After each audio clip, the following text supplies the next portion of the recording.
Lips, teeth, tip of the tongue, it's hot as fucking balls down here. And welcome to the latest episode of The Say Report. I'm your host, Devon Decker, and joining me, my host companion, Sejan Sarwick. Sejan? COVID-free once again. Yes, that is true. It's been a minute. It's been a fresh take since we've talked about coronavirus on The Say Report, and I am happy to report, just coming in over the wire, 60 hours after I took my test that would get me results in 24 to 48 hours, that I am COVID-free for another week. Huzzah! Yeah, they're not doing that one where they stick your brain anymore, huh? I mean, they were in my nose and it was invasive. And the worst part about it is we went as a family, because some members of the Decker clan had traveled outside of the country. So we're like, we'll go get tested together as a family to see what's happened. Everybody else got their results. Oh my. So I'm sitting here, basically on a precipice, right? Thinking, well, everybody else got theirs and it's negative, so that's good for them. But like, why am I not getting my results? Is there an issue? Is there a problem? Your mind starts to fill in the gaps, and that's just an unfortunate fact of life. We've never seen RNA like this before. We have to study it further. Who knows, man? But yes, I don't know. Anything else you want to talk about related to the coronavirus since we've opened up that box? I mean, I don't... No, not much. No, I mean, like, things are continuing as usual. Yeah, I mean... Which is not really... No, you know, I went out this weekend to a movie theater and went with a bunch of friends, and we made it a point to rent an entire row to ourselves. And, you know, one of those nice theaters with the big cushy seats so people are 5 feet away from you in the other directions as well. But yeah, we like, it was like part of the goal was to get enough people that we knew together that we had been hanging out and all had been vaccinated and stuff so that we could all take just an entire row. Nice. You know, so that we could all go and see Shang-Chi this weekend. So that was really good. But no, I mean, besides that, you know, it's weird. I fear that it's been around so long that we're starting to settle into, well, we always knew we were going to settle into a new normal, but a new normal in which the coronavirus is just part of life as opposed to just like the threshold to a new life. I don't know, man. It's like that weird moment in 2003, 9/11, 2003, where we realized, like, okay, we're still in this, huh? Very timely reference on the part of Sejan Sarwick.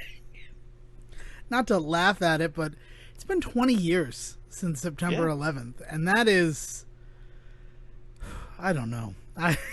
I have some thoughts on it, but they're not like the fun sort of say reporty stuff. And we can talk about everything, but I don't want to judge, and I don't want to like vilify people for how they're going to remember the day. But I mean, you know what grade you were in when it happened, right? Yeah, ninth grade. It was my first year of high school. Yep. I was a sophomore in high school, and I just feel like if you're the type of person who's going to write on Facebook about where you were on the day, maybe fact check your own life is all I'm going to say. Okay. Yeah. I think that gives enough information for one of the posts that I saw, and I'm like, well, I mean, I was a sophomore and you were a year ahead of me, so were you a sophomore when this happened? I don't think so. I mean, like, look, man, like, trauma porn has been a thing throughout all of history, but in the last 10, 15 years specifically, it's become a very big wave to ride on. I mean, even to the point where in the last 5 years, people have realized they can make money on it on things like TikTok and stuff. You know, you have girls that dress up like Anne Frank and record, like, diary videos for people on TikTok, and they are successful doing so. I would like to go on the record. No, I do not know that such a thing exists. And yeah. I want the world to know. I want any listeners of the Say Report to know that my voice might sound like elevated, maybe excited, maybe, oh my God, I can get my own Anne Frank TikTok girl. No, I'm not. I'm horrified. This is my horrified reaction to that because that terrifies me. But I guess it's true. I guess it's the thing. I don't know. And everybody's gonna remember in their own way, right? For me, I try to live it like it's any other day, right? And it's me. It's my personal way of September 11th, because in a weird way, doing anything greater than just like remembering those that were lost, right? Like it kind of shows that the terrorists did win in a way, because they took that day away from us. That day we always think about just such a horrific, terrible thing. In the same way that December 7th is a day that will live in infamy. And, you know, not being alive in the 40s on the attack of Pearl Harbor, it doesn't affect me that way. But September 11th is one that is very pure to our generation's experience. Yeah, man, and you always got to remember that, like, terrorism of any type, you know, like divorce it from this one specific act, but terrorism in general is a means of control, right? And so the best way to show that you still have control over your own life is to do your thing, you know, whatever that may be, and that can be, you know, remembrance, that can be, you know, spending your day at whatever considered shrine you keep, but you know, it can also just mean like going out and buying yourself a steak sandwich, because that's just, you know, because that's just what you want to do that day in order to prove a point, man. You know, like I think the thing that we all get caught up in is we assume everybody else thinks and feels the same way about things that we do, right? And it's when we start trying to apply our way of grieving about a thing, our way of remembering a thing, our way of honoring a thing to other people, that's when it starts to get squishy, right? And, you know, like you said, like it's your way of doing it, but you would, I assume, never go out there and crap all over somebody that wants to spend the day, like, you know, in solitude. You know, that's just everybody is well, like, to go back to when it happened, when we were all living under the fog of September 11th, like, everybody dealt with it in their own way, and that was sort of what needed to happen. Everybody sort of, you needed to give people the space. Those people who decided to just watch nothing but the news and the coverage of what was going on, that was their way of coping with it. Seeing that it was something real, or even watching it so many times so that they can become numb to it. It's, if anything, what September 11th taught us is that everybody copes and deals with such tragedy in their own way. And this is a weird conversation. I'm sorry that this is how we're kicking it off, but I mean, 20 years later, I guess there's still part of me that hasn't shaken it, right? Yeah, man. I mean, I think the bigger thing to point out is 20 years later, we're sitting here doing this thing, and we might not be. Yeah. If that thing did not occur to us, right? Like if that had not happened in our lifetime, who knows what we would have been doing now, right? You know, and so like there's too much, it's too overwhelming to think about the world in any other way than the way that it is. But that doesn't mean that, you know, every moment's a happy one. But that's why we're here, Dev. Yeah, we're trying to make people happy. We're trying to, you know, it's good though. I'm glad. I'm gonna go till 10 minutes into the episode, just sort of living in this kind of sadness of everything. Because it's also important to feel your emotions, to field and to recognize them, so that they don't surprise you someday, right? And I think and I have to say that I think the big reason why this particular one may be hitting a little close to home, at least for me, is that here we are 20 years later, and yet another life-changing event in our lifetime that is now affecting things in a way that I'm sure we won't understand for another 20 years.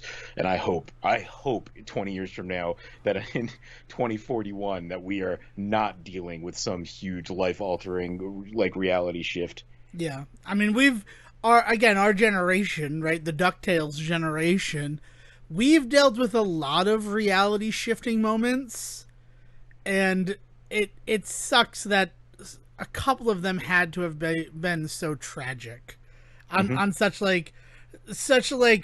dark, chaotic alliance way of things. Yeah, it's not cool. I guess I'll end this one off, right? Because it's September. We get a little reminiscent about school and stuff with the story of the Bad Mural. Are you familiar with the story of the Bad Mural?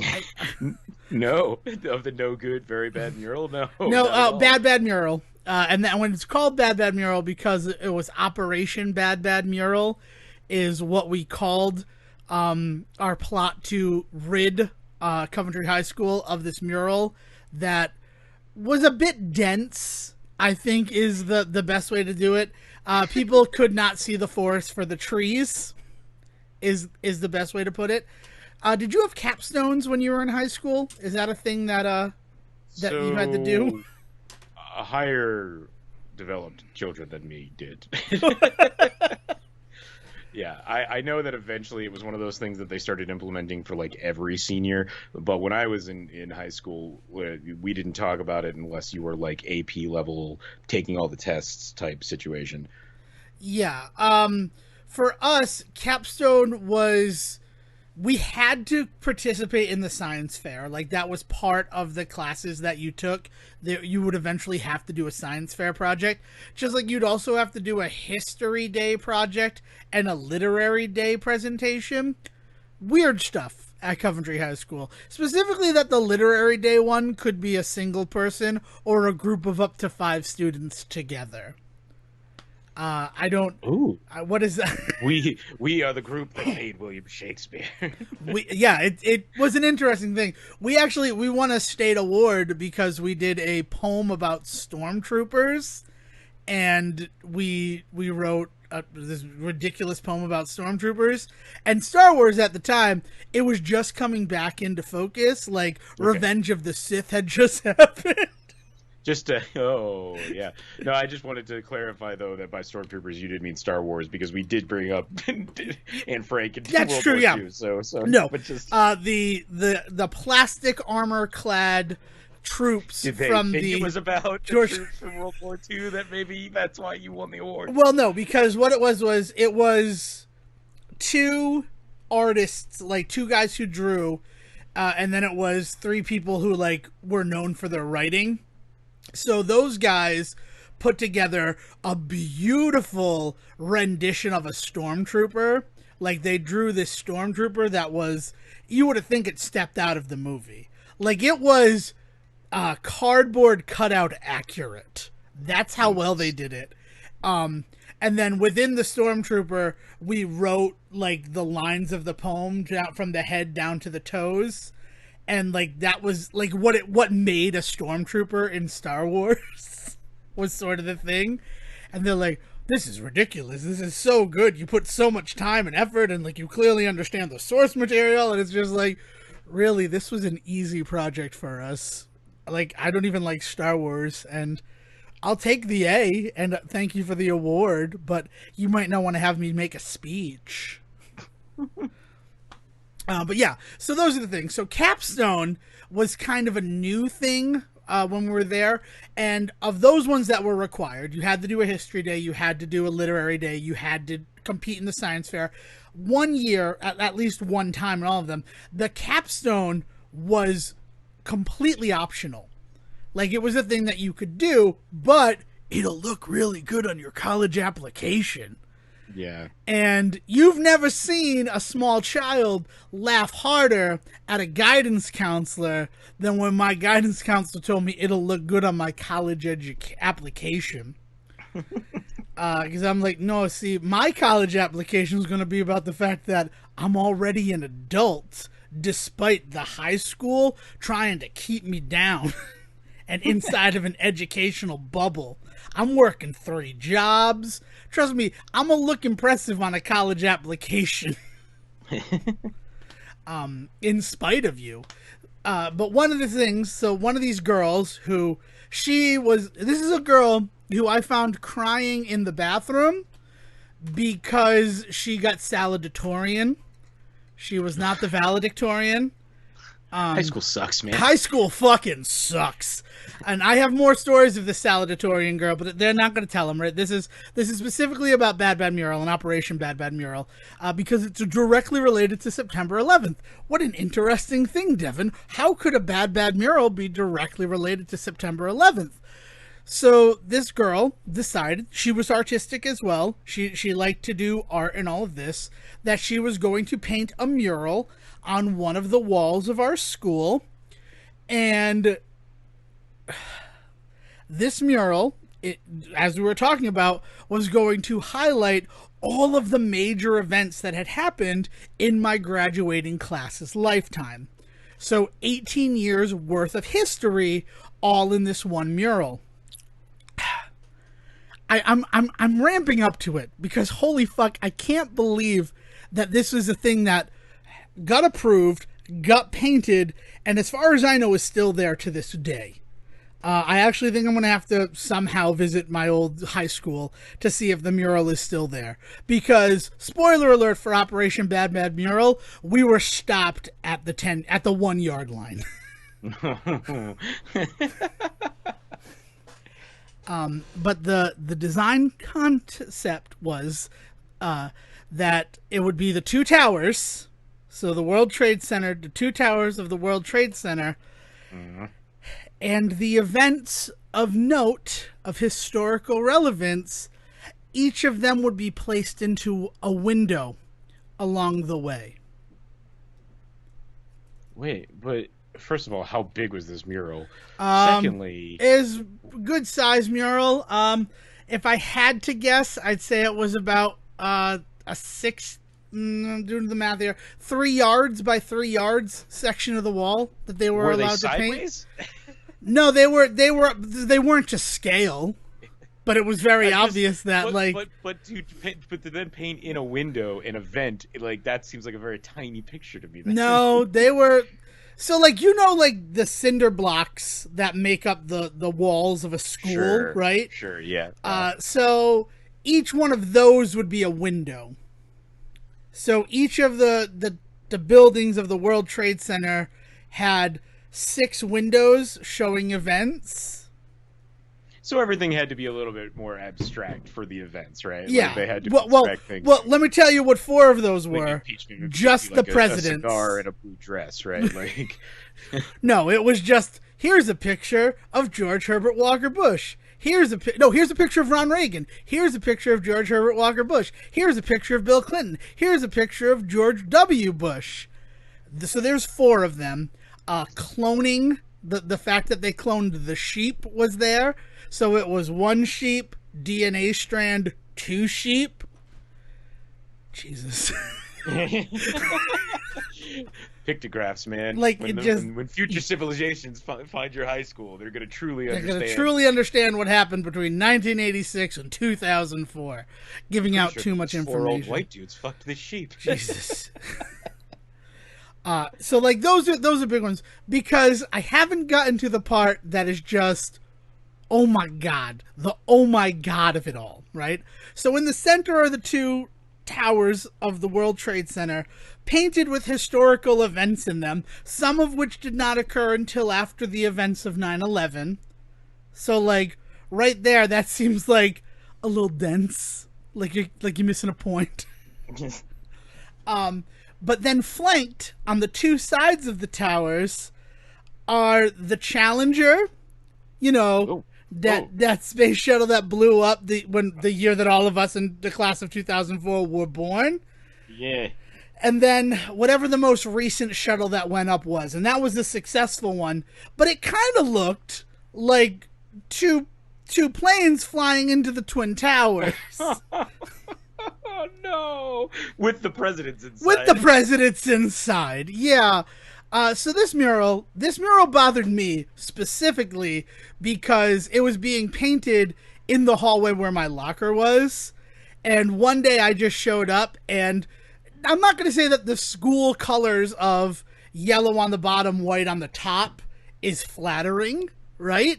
But it adds some color to the world, right? I come in one day and not navy blue, whatever you'd call one color above navy blue, I guess cobalt, like a cobalt blue. Sure, yeah. Took over this entire thing. And my hallway, the hallway where I spent every day before school started proper, no longer had any life in it. It no longer sparked joy. It doesn't spark. It sucked in all the light of the terrible fluorescence. So you'd be walking along, and then suddenly, oh god, I'm gonna get stabbed here. It looks like the bad part of town. Sorry. And got graffiti up on these damn walls. And then as it starts Darn getting kids. painted up and all this stuff, it's just like, this is awful. Like, it's just, like, this. And when I saw the original proposal, I had tried to be like, no, don't do this. And not to the girl. I went to the administration of my high school, like, please tell me you understand why, like, 2 spaceships flying towards the World Trade Center is not a good look for the school. And I was shut down. And then it was years later, we're at URI, so we've met each other. And I'm talking to students from Coventry High School, and it's not me who brings it up. They start talking about the bad mural.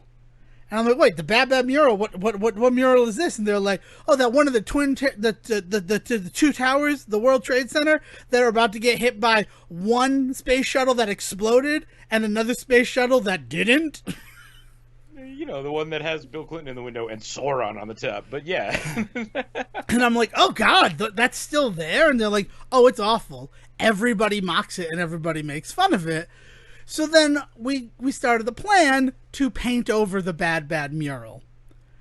And, like, to the fact that I got janitors on board to, like, give me the white and yellow paint that went everywhere else in the school to do it. I had a crew ready to go.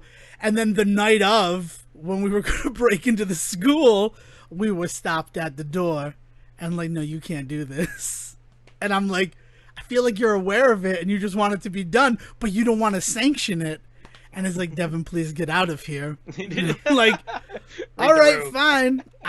So I don't know if it's still there or not, but I do know that, like, everybody was kind of on board with it, but they wanted it to be like this act of vandalism that covered up this mural. And then it stopped. So I don't know if the bad mural is still there. I imagine it is. I imagine that it is still... I wish I could remember anything else on it. But one of the weirdest things is that, like, oh, look, that space shuttle's flying into the World Trade Center. Oh, and Bill Clinton's in there. Yeah, I mean, the way that you get rid of it now, man, is you just get some 10th grader to just turn it into a bad meme on Reddit for a couple of months. Don't worry, they'll cover it up real quick once they get, like, popular. I don't know. But yeah, that's a thing that's happened. And maybe that desensitized me to some of the grief and the despair that I felt on that day, seeing it literally kind of played for laughs and torture porn as early as 3 years after the fact. Hey, man, art helped you get through your trauma. That's what I'm hearing from this story. Yeah, okay, that's good. That's a good way to spin it. We have talked about this topic for far long. I have things I want to talk about. Will knows. Will asked me last night. He's like, what are you planning on talking about? I'm excited to get the inside scoop. And I'm like, well, you know, I got some fun stuff to talk about.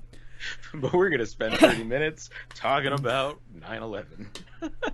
Sorry, Will. Yeah, you know, it happens. So I guess I'll transition into something easy first, something semi-unrelated. I actually, and this is not a promise, but I think I might be able to stick the landing with some bookending storytelling.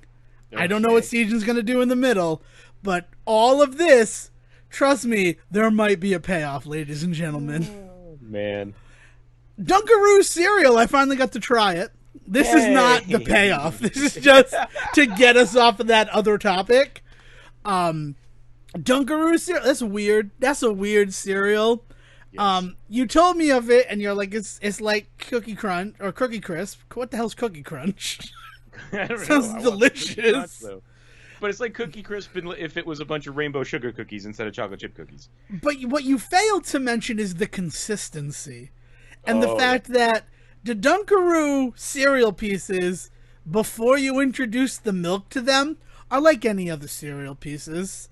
They'd probably cut up the roof of your mouth. They're even more on the packing peanuts side of things more than anything else. But yeah. But they're hard, right? Like there's a crisp to them. Yeah. Beforehand, texture. When you add the milk, it's not that they get soggy. They sort of like turn into marshmallow. They became chewy. And like, this is a chewy cereal. Never had that before. It's they. I'll be honest. I did try it once with milk because you have to because it's cereal. But I am actually not a cereal like I'm not a milk with my cereal kind of guy. You know, like the people out there that are always like, milk first or cereal first, and I'm just like, I don't need the milk. It's cool. Like you know, like if it's Cocoa Krispies, I think might be the one thing that like I really will go out of my way to put milk over, just because I do enjoy myself a bowl of chocolate milk afterwards. But other than that, man, like I usually eat my cereal just straight. Wow. I enjoy the milk on the cereal. I like the ritual of it. I tend to have a bowl of cereal every Sunday night while watching Last Week Tonight with John Oliver. I don't know. I guess it makes me feel like it's my news for the week. That's pretty much the only place I get any sort of news is Last Week Tonight. So like it makes it feel like I'm watching the morning news if I'm having breakfast with it. Yeah, Whatever. like a kid sitting there watching your cartoons. Yeah. I don't know if I can keep watching that. They're back in studio, and the past 18 months where it was just him and me kind of having a conversation. That's a different feel, man. It's a very different weird. feel. It's strange. Yeah. But yeah, so I tried the Dunkaroos cereal. I would have felt remiss if I hadn't mentioned it here. And I mean, I have to recommend it. You got to try it at least once. If you ever had Dunkaroos, go try it. This is not sponsored content. It's just the fact that I'd like to see what other people think of it and try it with milk and tell me if it becomes wicked chewy for you.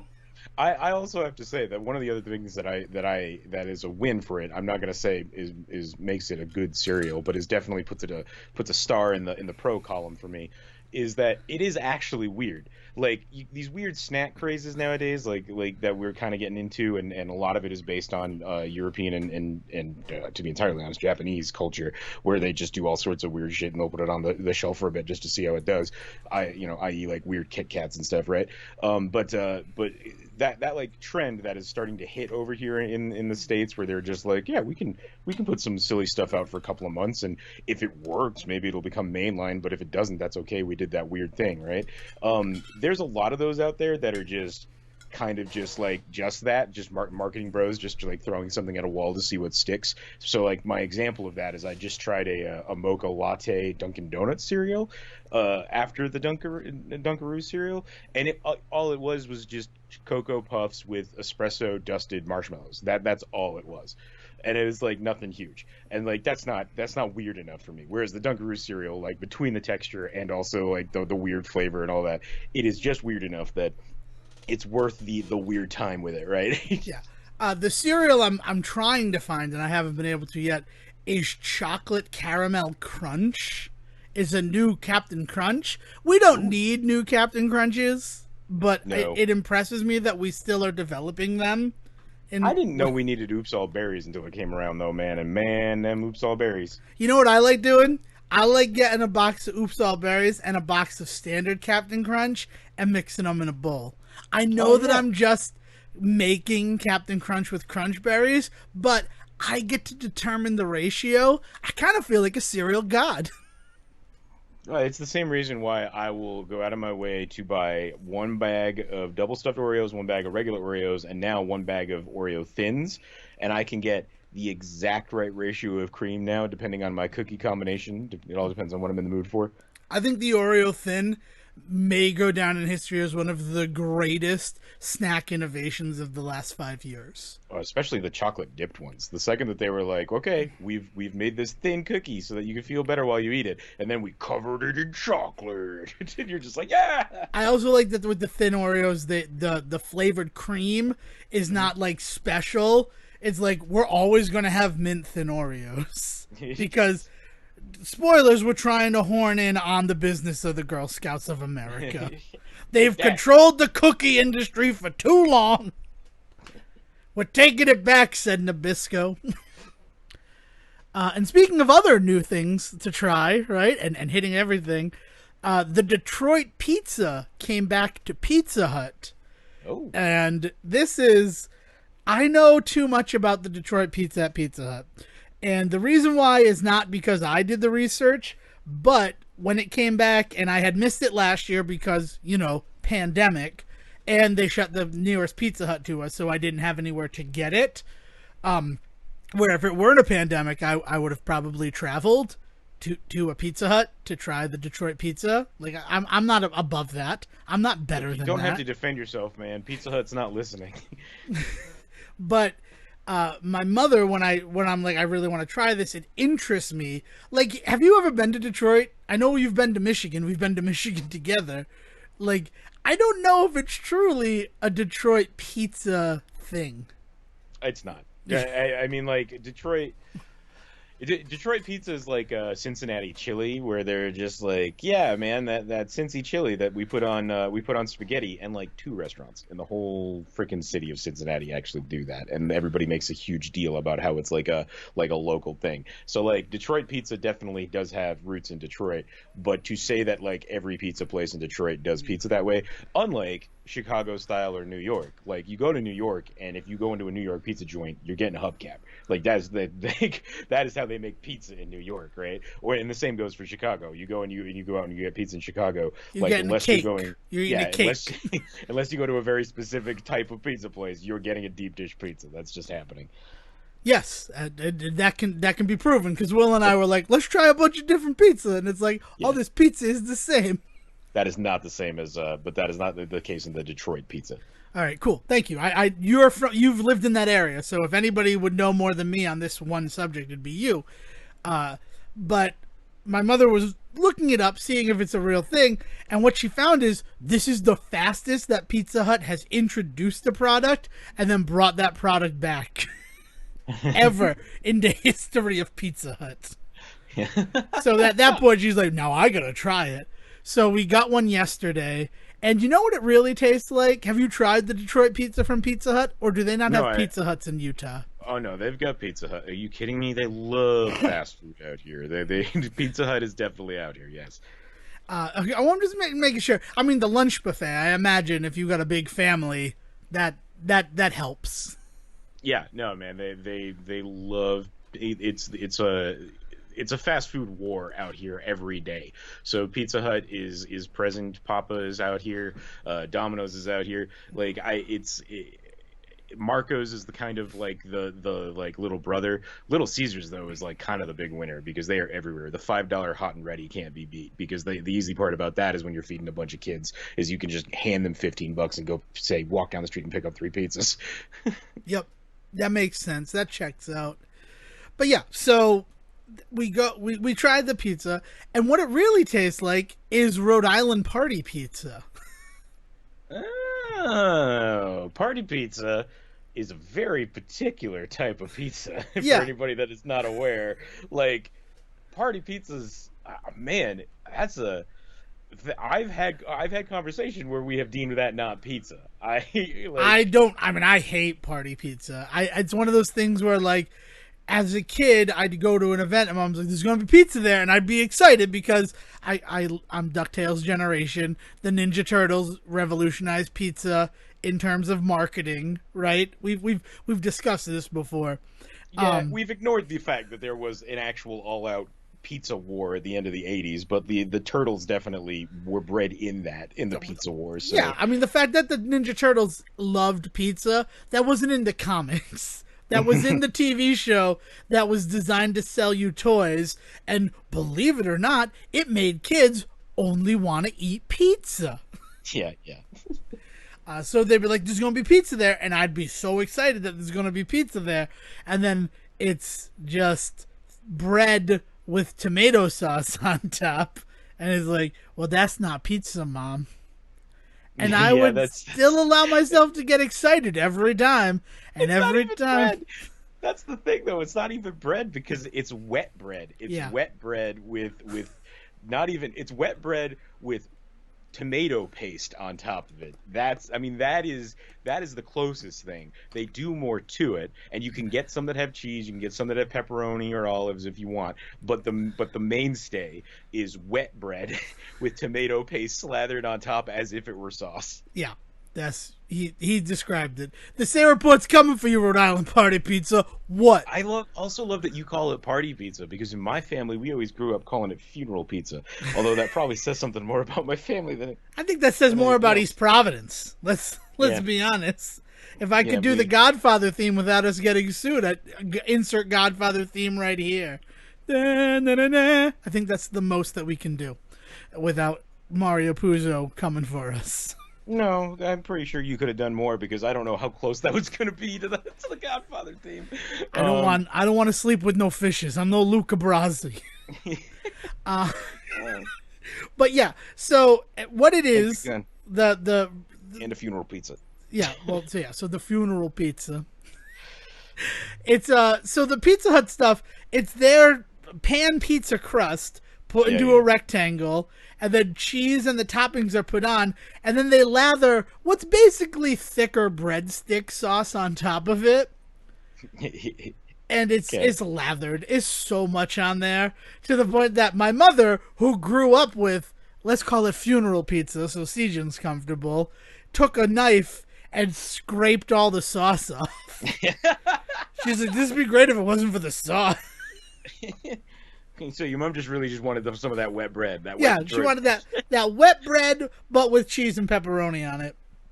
It was interesting. It was an interesting thing to try.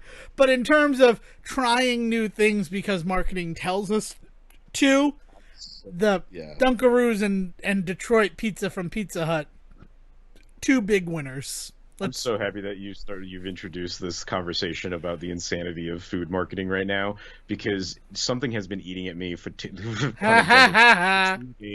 weeks now. We have not really talked about it because it's been kind of an ongoing conversation between you and I off mic, but it's time that we talk about some of the insanity that's going on in sports right now, because we don't touch on it often. But when we do, it's important moments like these, and the food conversation, it parries nicely into this very weird fucking thing that Taco Bell has decided to do right now. Devon, we mentioned the pizza wars. How much do you know about the chicken sandwich wars? Well, I know that I've tried every chicken sandwich out there. I know that the reason the chicken sandwich wars are happening, also, just for anyone out there, this was not planned. I didn't know this was happening. This is something that I have just on access in my brain. There's a beef shortage. There was a beef shortage because of everything that was happening at the fast food restaurants, because of just how much Americans were consuming beef from McDonald's and Burger King and all of that. So they're like, well, chicken, right? Chicken's a thing. And, Chick-Fil-A, all they do is sell chicken. And look how busy they are every day but Sunday for some reason. So let's do our own chicken sandwich. And the first, competitor that threw their hat into the ring was Popeyes. And the Popeyes chicken sandwich was so popular that people died over them. And I have to add that enthusiasm because I can't fucking believe that a person would stab another person over a piece of chicken on a potato roll. Yeah. So it's interesting because I definitely am with you, because it did come at a time when first of all, fast food restaurants needed to convince people to be going to their restaurants still. Like they were fucking biting their nails throughout this entire pandemic, wondering how they were going to survive. And this definitely gave them something to hang their hat on. Then there was also the idea of the beef shortage and production lines that were in flux, shall we say. But then the other part of that is that it kind of lined up in all of this is it was just beautiful marketing just all around. So Popeyes kind of puts their place out there, where Chick-Fil-A, they introduced their chicken sandwich. Chick-Fil-A is like, we're better than Popeyes, and Popeyes just kind of fucking burns them on Twitter with some real simple tweet that's just basically like, calm the fuck down, and everybody's like, Popeyes. And that was it. With the chicken sandwich wars begun, right? Here's the thing, Devon, though, they're over. I'm pretty sure it was Popeyes came out a month ago and was like, we have to call a truce on the chicken wars. Too many people have died, as is evidenced by Devon's example. They were like, we need to call a truce on the chicken wars, and everybody kind of agreed. Some people still have their chicken sandwiches. A couple people got rid of them.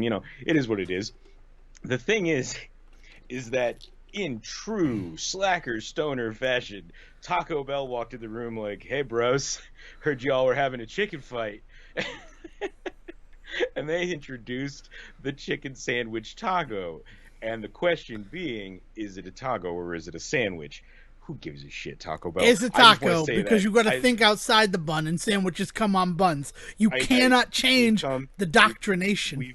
I was going to say, we've come around full circle, Taco Bell. Are you no longer thinking outside the bun? Is this you admitting defeat? If you admit it's a sandwich, you admit defeat. But anyway, they are using this, right? Like, they're doing all sorts of weird marketing for it. They're holding quote-unquote debates on TV and stuff like that, right?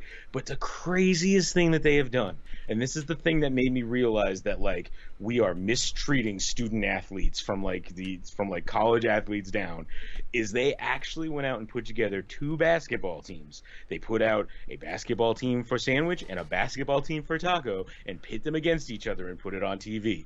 It was on like ESPN one day, and they were just like, "Hey, everybody, whoever wins, that's going to decide." Also, then they just kept going with the marketing, and they didn't decide. I couldn't even tell you who won. They've been like burying the results of that. I'm pretty sure it's because Sandwich won. But like, we did this. We took a bunch of up and coming athletes, and Taco Bell came to them and said, "Hey, we've got a prime opportunity for you," and they were just like on board for it. And this is just nuts to me that this is what we're doing right now to young people in sports, because this also came on the heels of the really weird stuff that Devon and I have been talking about Saint Sycamore? The non-existent football team that's been playing. We are exploiting the hell out of student athletes right now. Yeah, the whole Saint Sycamore thing, we had a very long conversation about it. So the quick and dirty of it, the TLDR of it, is that 3 Sundays ago at this point, there was a game broadcast on an ESPN network, and it was Saint Sycamore versus, I don't remember the other school. Do you remember the other school off the top of your head? So I believe the second game, which was kind of the game that kicked everything off, that Sycamore had on TV, was against a team in Florida. I'm not going to. Yeah, I think it was Florida Tech right. FTU. Like that. I think it's like FTI, Florida Technical Institute. Was that was on a Sunday, and on a Friday before that, they had actually also been on TV playing in like Tennessee. Oh, I didn't know that the Friday game was televised. Everything that I saw. Okay. No, the Friday game had been televised locally. That's the thing, is they had been getting away with the idea that they had been televising these games on local television, and it had been like 5 or 6 states away. So it was like Tennessee or like Kentucky or something like that. Like it was far enough away. It was up and middle. It'd be weird that they'd be playing in Florida 2 days later. Because that would have meant that those kids would have played a game, got on a bus, drove for 2 days, and then got right back on the field and played a game, which is, they don't even allow that for NFL athletes. Never mind. Like that, you don't do that. You don't do that to athletes. Yeah, you don't do that to athletes, but there are no rules against it, which is the craziest thing about it. It's just frowned upon. That was the craziest thing I found, because as soon as I heard that, I'm like, well, this is not real. This is a fake. This has to be a fake team, because there are all sorts of rules in place in interscholastic play to keep kids from getting hurt by like not giving them a proper amount of rest, right? Especially with concussion protocols and all of that. But no, they could schedule games right on top of each other. It's just frowned upon, generally frowned upon. Well, and so then the conversation quickly became, are we still looking at kids that are just being burnt out? Because, lo and behold, the Sunday game that they play in Florida, they lose like 56-0, wasn't it, Dev? Yeah, it was a huge blow. It was in the 50s to nothing. Yeah. 0 points on the board. And the entire time, like, ESPN announcers doing their damnedest, they got kind of called out for being quote-unquote mean to kids, and I want to say that I don't think the few things that I was reading, because I didn't watch the damn thing, but the few things I was reading about what they were saying in the commentary didn't seem mean. It seemed like they were making some pretty apt observations about how this team that was supposed to be in front of them, that supposedly had like prospects on the team, that's why they were their Division I team. These are high-ranked players, prospects for You don't lose a game by 50 points in football with that kind of talent on the field. You just don't. Like, yeah, and so they were just every step of the way. The ESPN announcers were like, "Something's fishy here, guys," and everybody was just like, "Oh, stop giving them crap, stop giving them crap." And then lo and behold, there's a chance the team doesn't actually exist. Yeah, they were established in 2019. Their website is like 2 steps above a GeoCities website. Space Jam website still looks better than their website. He's talking about the original Space Jam website too, from 96, sorry, not the current Space Jam website that Don Cheadle actually interacts with you. I think there's a real AI on the Space Jam: A New Legacy website.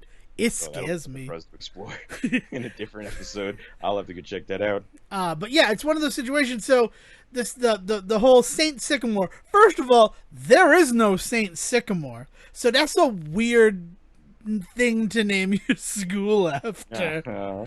And I'd like to go back to they were being mean to the kids. Everything that I saw commentary wise, the commentators seem to be showing genuine concern for these kids' health and well-being. Like, yeah, well, and so to that, what I mean is during the game, there was a lot of stuff about how people were like tweeting about how mean the ESPN guys were being to these kids on the field, because you're just sitting there watching the game, and like it happening in real time is very different than hindsight, right? Right. Because I agree that a lot of people have come to their defense afterwards. It's just like while the game was happening, there was a lot of like back and forth about like the way that kids were being exploited on all sides. Because let's face it, at the end of the day, ESPN is no freaking peach in this story either, right? Like, I don't mean to make them out to be like the heroes of this whole thing, so I hope I haven't. But like the idea being that like of the people that were really screwing these kids over this day, I don't think it was the guys that were commentating on the game. No. In fact, the guys who were commentating on the game, and ESPN, they're sort of just the messenger. And it is a bit disappointing that in 2021 we shoot the messenger. Because by all accounts, what this feels like to me, and this is a lot of, I've read a lot of articles about it, I've gotten to it, is that they tried to get a game on ESPN to legitimize the Saint Sycamore football program. Mm-hmm. So that, because what it feels like is that the Saint Sycamore football program is basically the final game in the Mighty Ducks 3. The third Mighty Ducks one. The straight-to-DVD 1996, ironically enough, Mighty Ducks film, where the final game is the Ducks, who are the JV team, versus the varsity team at whatever the name of that school is. It's some prep school. And that game is just an exhibition game, right? So it's not going to count towards their records or anything. But we're currently, as we've talked about far too much this episode already, living in unprecedented times. And if you got a football program and you want to beef up like an existing football program, and FTI, the Florida Technical Institute, like, it's where a bunch of the household names from the NFL played football when they were younger. Like Tom Brady attended there, just to like put it all together. And if I'm giving the wrong name there, I'm sorry. We'll research it and we'll give the proper name next week. It's just, Siege, he did spring this on me, just like the Chicken Wars. But it's stuff that I have in there. But this one, I had tried to flush it out. You make it sound like we plan what we talk about each week. I know. We don't. It's always sprung. I know, it's always sprung on me. But this is one that I had done a lot of research on.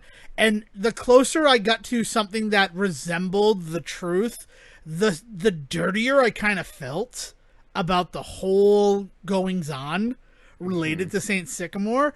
Because what it looks like is JV teams, or even just like put together football squads masquerading as part of an actual high school program to beef up the win-loss records of existing high-profile schools so that they can still scout and recruit the same way they were doing before when the pandemic wasn't going on, and still have the type of credentials going forward Yeah, right. And that's very macro, right? But on a micro level, also the idea of scouts literally being at the game, and they go to a game and watch, ideally, a good team tromp, they like watch two stomp a equally team. matched teams. That's why you have the They believe they're divisions. coming to see two equally matched, but this is where the con comes in, right? Is they believe they're coming to watch two equally matched teams, and they watch one score 24 points and the other score 40, and it's like, whoa, that's a bit of a spread. They must be superstars, but that's not unbelievable. What's unbelievable is 50-0. Yeah, I mean, like even you get a field goal, right? The fact that they didn't at least let them get a field goal, right. It's like. And it feels as if they wanted to get this game televised on ESPN because it's instant credibility, right? I watched a Saint Sycamore game on ESPN. ESPN got fact checkers, all sorts of sports reporters. If there's something that doesn't smell right here, ESPN is going to find it before it goes to air. And that just didn't happen. So it crumbled around them. And actually, that game that Sejan talked about that was televised on the Friday, I feel like that was the game that they were hoping would be televised on ESPN because it felt much more like a real game.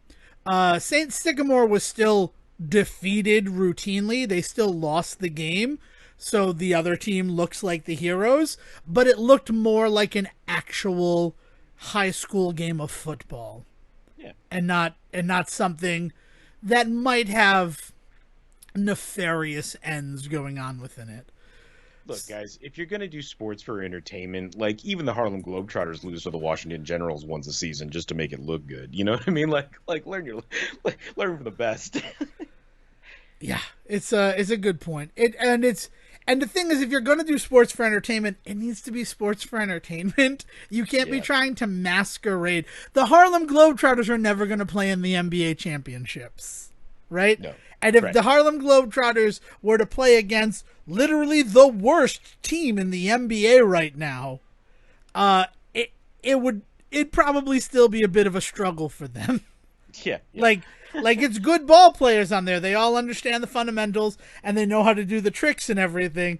But it's different when you're playing a real game compared to playing a scripted game against the Washington Generals.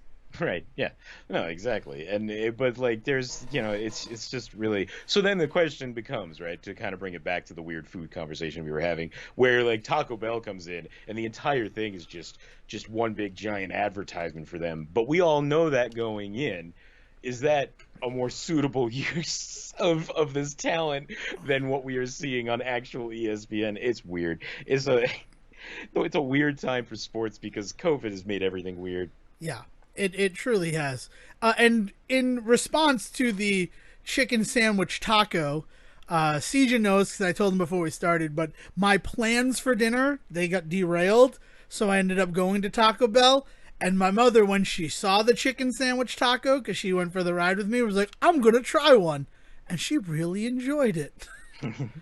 And if you're going to try a chicken sandwich taco at Taco Bell, again, not paid advertisers, certainly not paid advertisers. Sejan's throwing all sorts of shade at Taco Bell for their exploitation of youth athletes, amateur athletes, collegiate athletes. Were they collegiate players?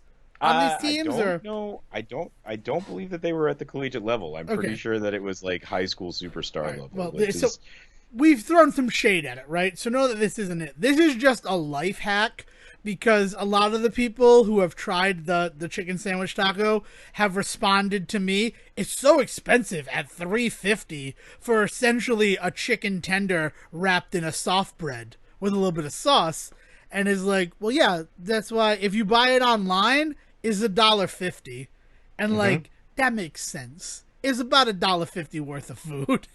Yeah, but they've been doing that for a while now, trying to get you to the app, right? Didn't they do the whole quesarito only available on the app? I had a quesarito today, right? We did quesarito, and we can still get them, but only on the app. Yeah, and I just don't save any of my information there. I sign up new every time. I found I worked it around, Taco Bell, so you can work it around too. Is what I'm saying.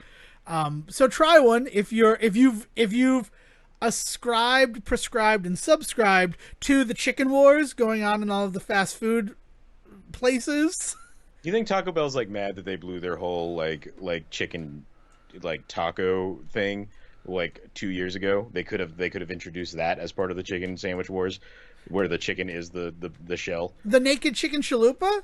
Yeah, The naked yeah. chicken Like, chalupa was out in February of this year. was It that just only this year? I thought the no, naked chicken It was. chalupa- It's from a while ago, but they did bring it back in February, and I Okay, only so know they- that because we finally watched through all the Fire Forces that we had on the DVR, and there was a commercial for the naked chicken chalupa, and that was my response. Was like, oh my god, that was this year that they were still selling naked chicken chalupas. Why isn't that what they're doing? Why did they invent a new chicken sandwich taco? because they blew all the excitement for the Yeah. for the chicken is the shell advertisement too long ago, and they must have been kicking themselves. I don't know if they are. Remember the Double Down sandwich at KFC? What the fuck is this episode, right? Getting meta for a second. Chicken is the bread.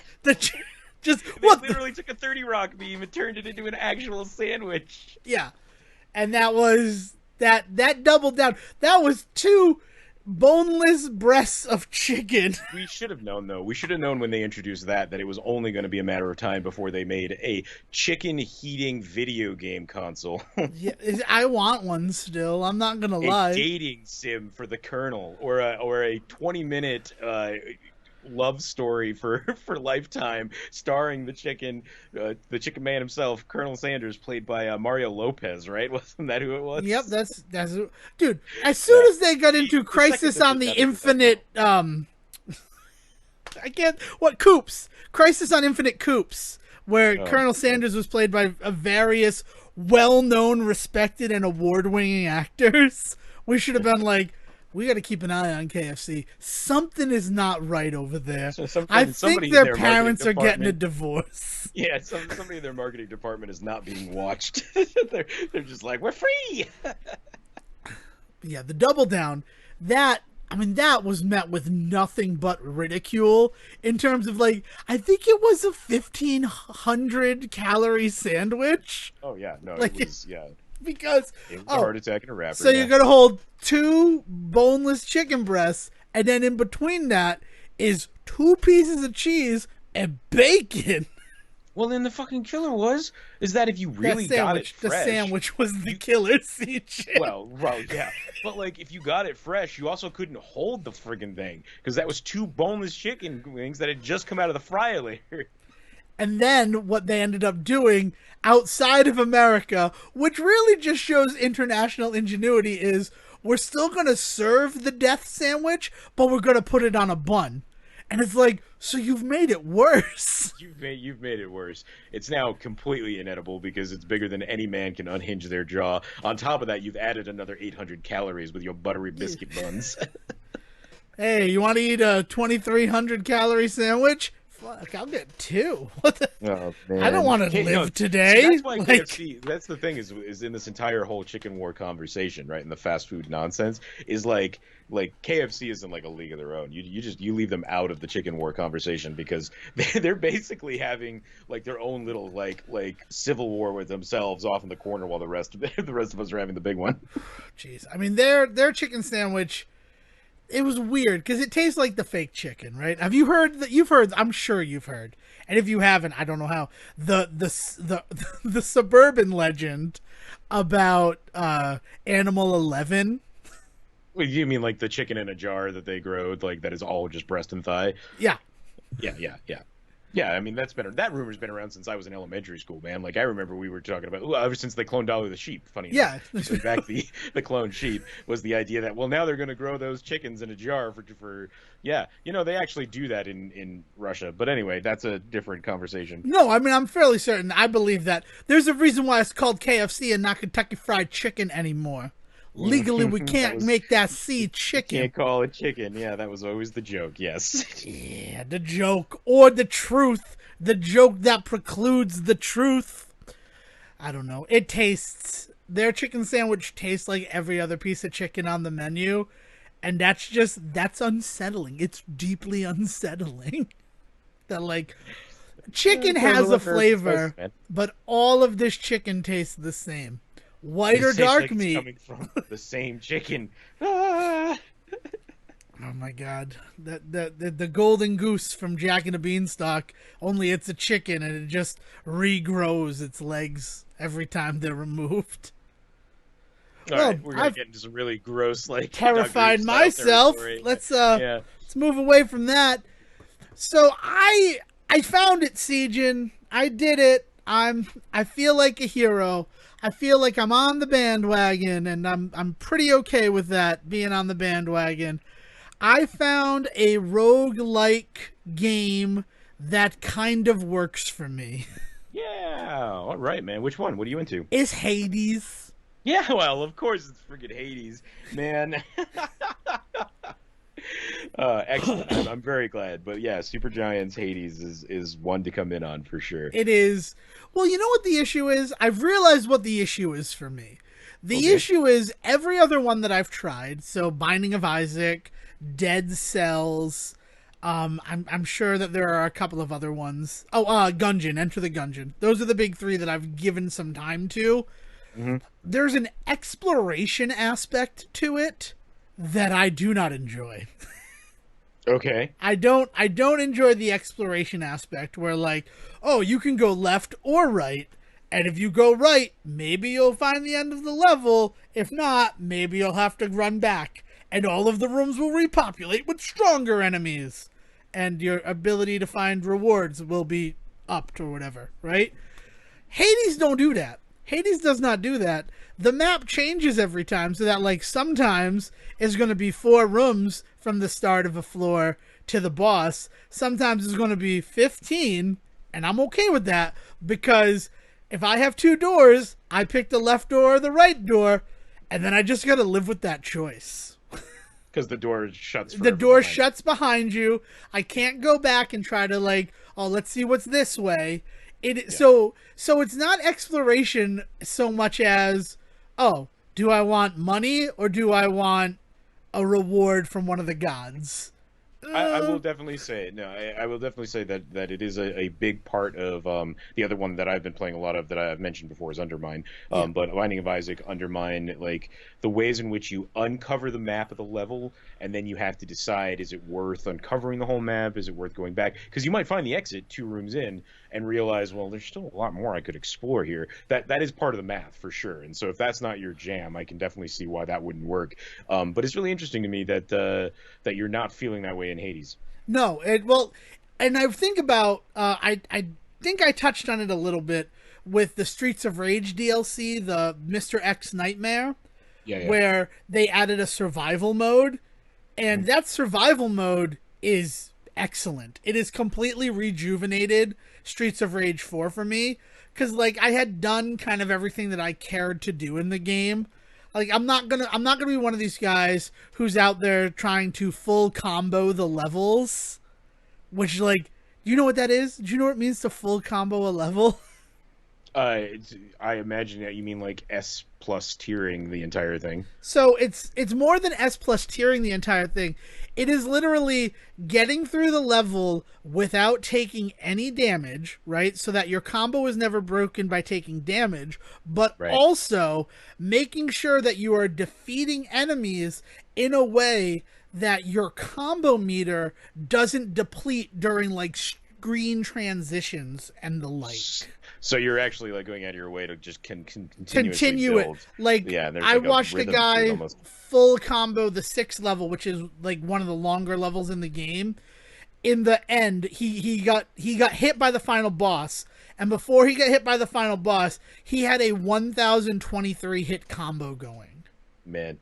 And it's just like, that's impressive, and it would break me if I got hit by the boss after doing what I just did for how long I just did it. Like, I'm not that guy. That's not something that I'm going to do. Thanks for offering, but I'm not interested.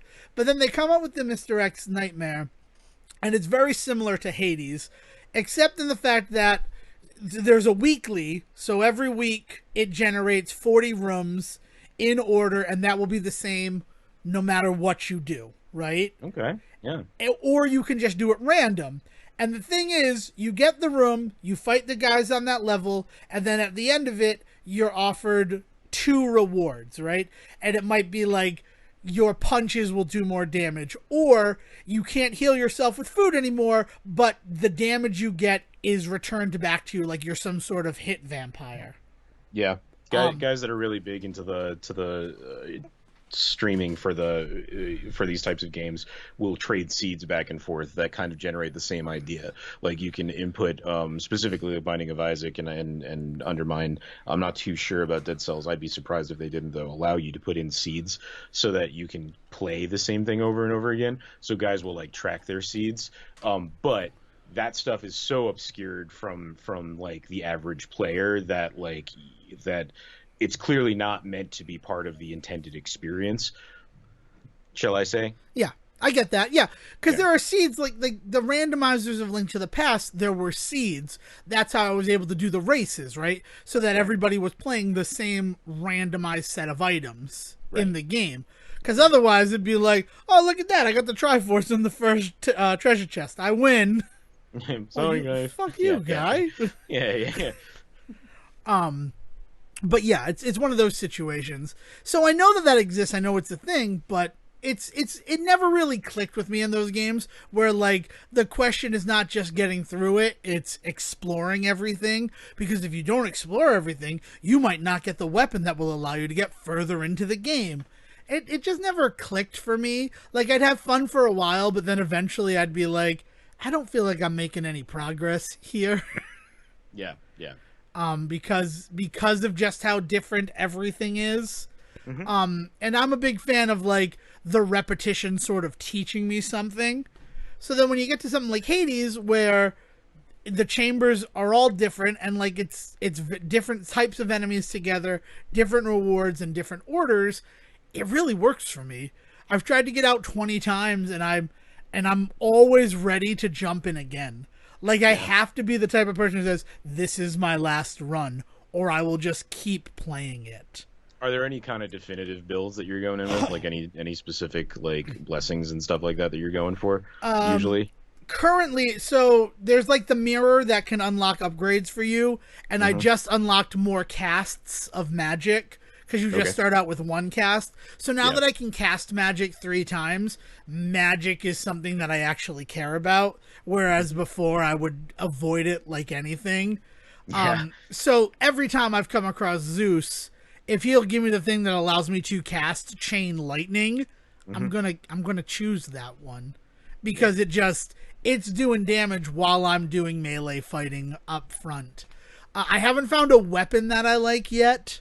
And mostly because every one of the weapons, every time I go back there, one of them is randomly assigned a bonus to the dark orbs that you need to upgrade the character.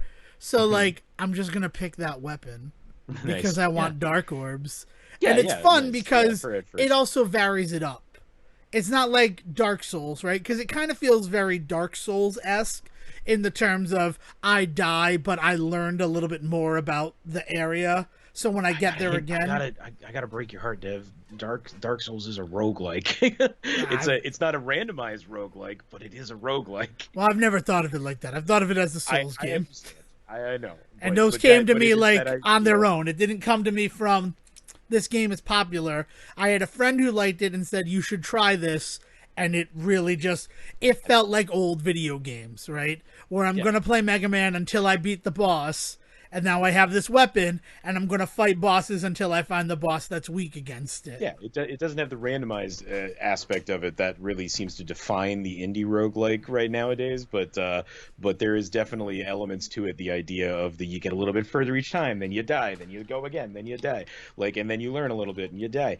Like that part of it in particular is like that they share the same DNA in that aspect. Interesting. I've never really considered that. So thank you. I didn't get it.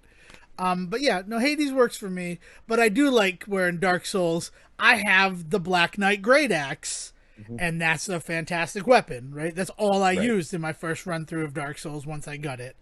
That this game, because it's offering me rewards for fighting with different weapons, I'm legitimately using the other weapons. So it feels good. It feels good to have, like, unlocked the mystery of it. So how do you I mean, like, the thing about Supergiant for me is, like, not only do I love the gameplay, like they have always been able to kind of break through barriers for me in terms of gameplay. I was not a huge isometric top down dual stick shooter guy until Bastion came along, and then that kind of like broke the mold for me there. And then like the way that they took that and applied the programming puzzle logic in Transistor is like huge. Like, so like how are you feeling about like the world, the story, the art, the voices, the music? Because like that Darren Korb is all over that shit, man. The art is beautiful. I really like that every character has a personality, and I'm kind of being invited into the world to experience it. Yeah. For me, I was against the game because of the top-down style, the like 45-degree angle camera, semi-Diablo-esque type of it. I think that really turned me off to trying this game. And then playing it, I'm like, oh, it's kind of like Zelda, but in a 3D world. But not a 3D Zelda. Like, it feels very Link to the Past to me. Yeah. So I dig it. I mean, it works for me on those things. At this point, I am hoping I can escape soon. I've made it very far in my attempts to get out of the world of Hades, out of the underworld. And not that I want to rush it, it's just that I'd like to be able to like put that check mark that I escaped one time, because Deathloop comes out tomorrow, and I'm very excited for Deathloop, kind of in spite of myself. That game comes out on the 14th of September. I kind of want to play it, right? I'm super intrigued by Deathloop only because I know nothing about it and nobody else can shut up about it. I know nothing though. Yeah, okay. Well, I won't spoil it for you. I do have it pre-ordered. That's just so it can be installed like ahead of time. Also, I saved money to pre-order it digitally, and I was like, if I'm going to buy the game on Tuesday and I can save $8, I'll pre-order it. I don't feel bad doing that. Mm-hmm. Like, the only person I'm hurting by not doing that is myself. Yeah, at that point. So yeah, I'd like to wrap it up. I don't think it's going to happen. I will be completely honest with you. I don't know if after we finish recording I'll be able to make it out, but I'm excited to try. What are you playing it on? I'm playing it on Xbox One X, Xbox Series X. That's what you call it. There's no one involved anymore. Do you know if Hades is involved in it? Do you know if Hades is wrapped up in any of the PC stuff? Like, what do you mean? Is it available in the Xbox PC library? I sent you a video this morning of me playing Hades. Yeah. On that? Yeah, there you go. No. Yeah, because I found that their library is a little limited when it comes to the PC stuff, so I'm still kind of on the fence about being able to buy into it necessarily just for the PC play aspect. But Hades would definitely be one that would get me on board for it, especially if now that I think about it, if I could play it with this controller, this Google Stadia controller. Yeah. Cool. That's one of the reasons why I sent it, because I know that you've been thinking about jumping over to it on that. Also, you get xCloud now, included with the $14.99 that's required to get you Xbox on the PC. Is now you're now part of the beta for xCloud, so you should have more options. Okay. And more varied options, because they're trying to really put that through its paces. I just want to play that Rare collection. If that Rare collection's not available, I don't know if I can buy in yet. I get that. I understand. I can give me Conquer or give me Death. You love Conquer, and I don't know why. Mostly because I never played Conquer. Mostly because I had a Nintendo Power subscription, and I remember the original like screenshots of Conquer, and it didn't really do anything for me. And then, like, we made it filthy, and I'm like, well, now it just seems like you guys are trying too hard. Yeah, it turns out I was a prick my whole life. It wasn't a new development. So, Deathloop, you mentioned that you're picking it up early. I imagine you're getting that on PS5, yes? Yeah, well, it's that or PC. I think it has PS5 exclusivity right now, too. Okay. Like, I don't think it's going to PC for 2 weeks or something like that. And I could be completely wrong about that. All I know is PS4 release? There's no PS4 release. It is PS5 only, unfortunately. Man, okay. Yeah. Because I would have done that. That's the other thing.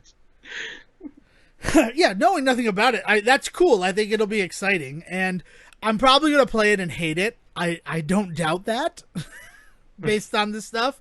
But Dale and I each pitched in half to it, so I don't feel as bad trying out a game for essentially half price. And if I love it, I get a bonus game, right? So yeah, man. Here's some good news, though. Owner of a PS4.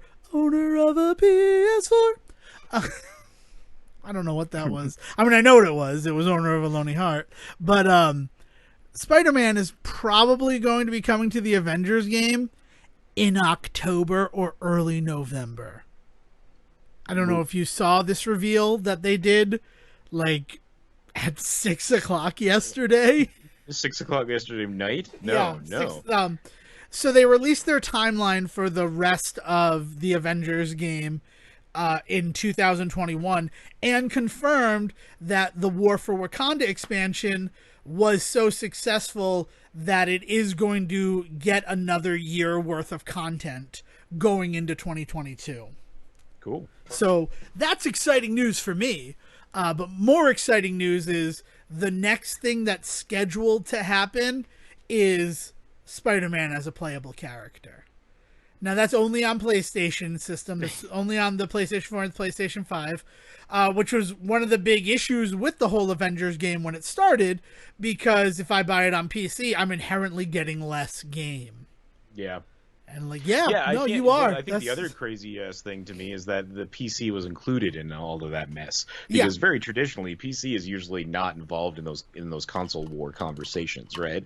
And I hate the flavor on my tongue as I said those words, but like the idea being that like the PlayStation exclusive usually means also PC, but we don't talk about that. But no, the PlayStation went hardcore this time around, and they were just like, Spider-Man's our baby.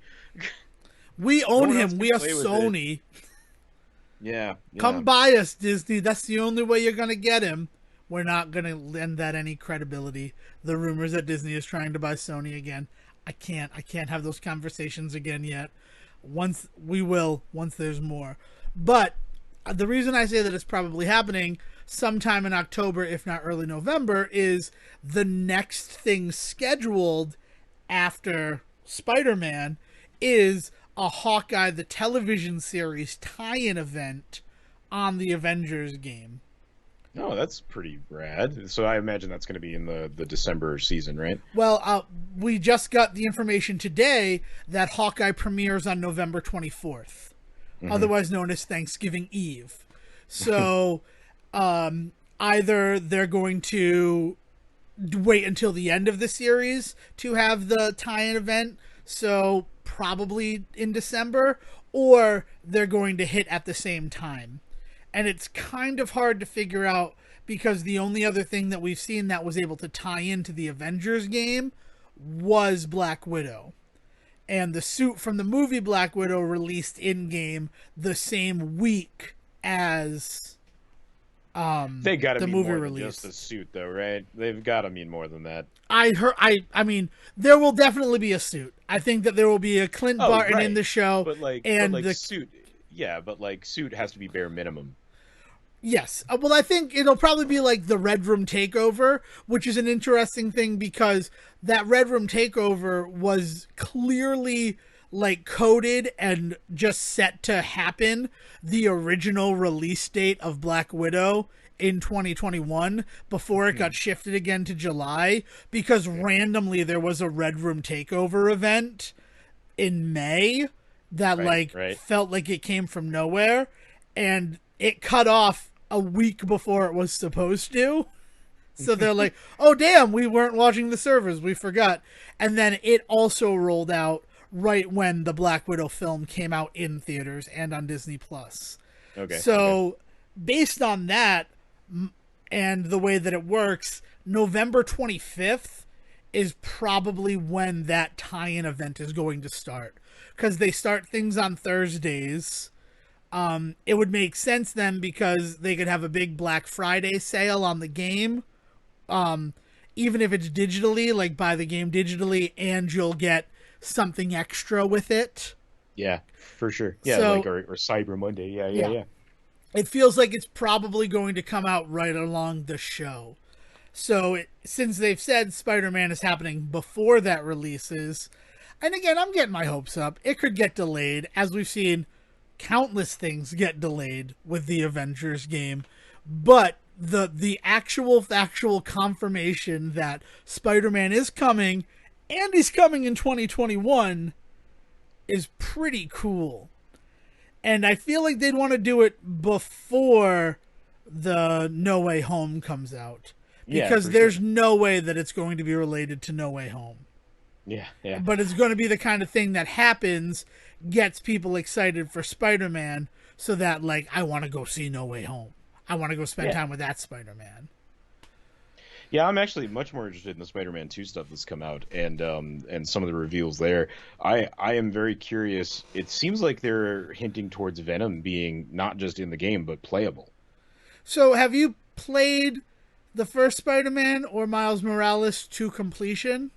No, not to completion, but Okay. I've played them. Okay. What, is there something very specific at the ends of those games I should be aware of? Yeah, there are mid-credit scenes, and both of them are related to what you're talking about. Yeah, well, but So Venom's in the trailer for the Yeah, no, game, that's so, no. like, that's not news. No, I get that. Do you play as Venom in mid-credit scenes? No, that'd be absurd. Okay, then. So then what part relates to what I said that you being coy about? Well, I don't want to ruin the thing for you, but I guess now that you know about it, I think what I'm talking about is that it's interesting to me that this trailer that happened at the Sony event last week was when a lot of people got the confirmation that Venom was coming. Oh, yeah. Because, I mean, spoilers for Spider-Man and Spider-Man Miles Morales, because Sejan's probably never going to play them to the end, or if he does, you don't really care about spoilers, right? Like, I can tell you these. Right. So the first game, it turns out that Norman Osborn has a secret room in his house where he is keeping Harry, who appears to be corrupted by the Venom symbiote, and that's at the end of the first game. And then in the second game, you actually see the tendril moving, and it breaks that container.